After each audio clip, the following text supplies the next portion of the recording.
everybody, it's Deanna, and first off I just wanted to say I'm back. I'm sorry I haven't posted in a few weeks now. I've had a lot of crap going on.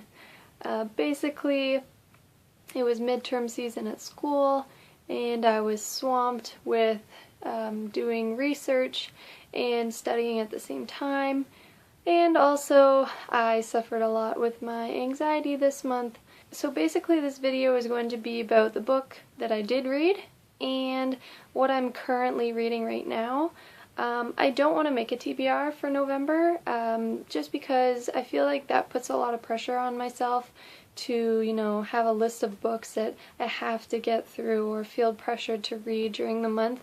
So, when I finish the books that I'm currently reading, then I'm just gonna see what I feel like after that and go from there. I don't want to have, that pressure of having to have a TBR and, having this daunting task of reading, because that's just not fun anymore. So I will start with what I did read in October. The one book that I read and finished was Throne of Glass by Sarah J. Maas. I really, really love this book. I think I gave it a 4.5 star on Goodreads. I really enjoyed this first start to the Throne of Glass series. I know some people were saying that, it's a little slow, so don't judge the series by the first book and stuff, but I really enjoyed the first book.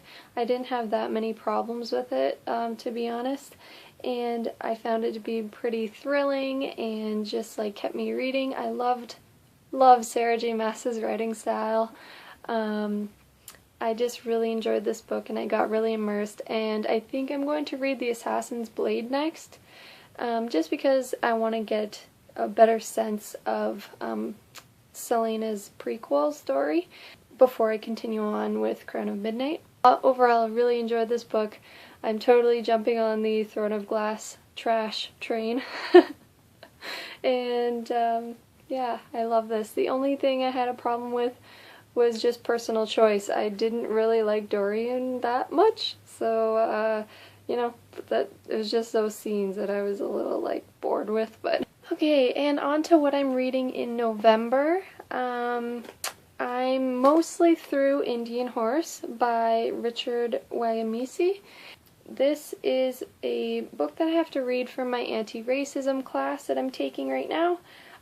Richard Wagamese, I think that's how you say his name, I'm not sure. He is an Indigenous writer. I believe he lives in BC. He's Ojibwe. So this is a really heartbreaking novel. It's about a boy named Saul Indian Horse. That was a name given to him, the last name rather, by white colonizers when they came to Canada. And basically it's about him being taken from his family and put in a residential school. A residential school system is basically, if you don't know, it's kind of a big deal in Canada and the United States. Basically, they would take Indigenous children from their families and communities and put them in schools that were run by the church and by Catholic priests and nuns, and basically try and take the Indian out of them and assimilate them into speaking English and getting an education and contributing to the Canadian economy, things like that. It's basically his journey through this system and how he comes to cope with that through playing hockey. It's so heartbreaking. It is a really hard book to read, but I totally recommend this book. And you're not taught about this stuff in school. I have no idea why they don't teach you about this when you're in elementary school or high school.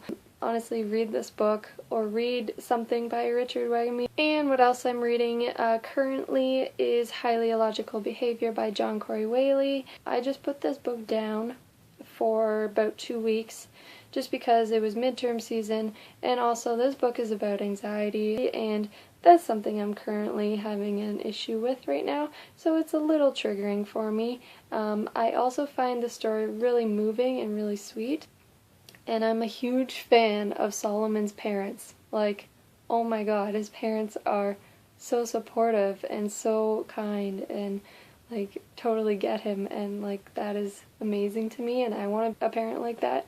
So I really do enjoy the story. I'm taking it slow, but I'm taking everything in as well, and I'm really liking it so far. So that's everything for what I read in October and what I'm currently reading. Again, I'm sorry for no TBR, but it makes sense to me why I'm not doing it, and it's going to help me enjoy my reading experience better.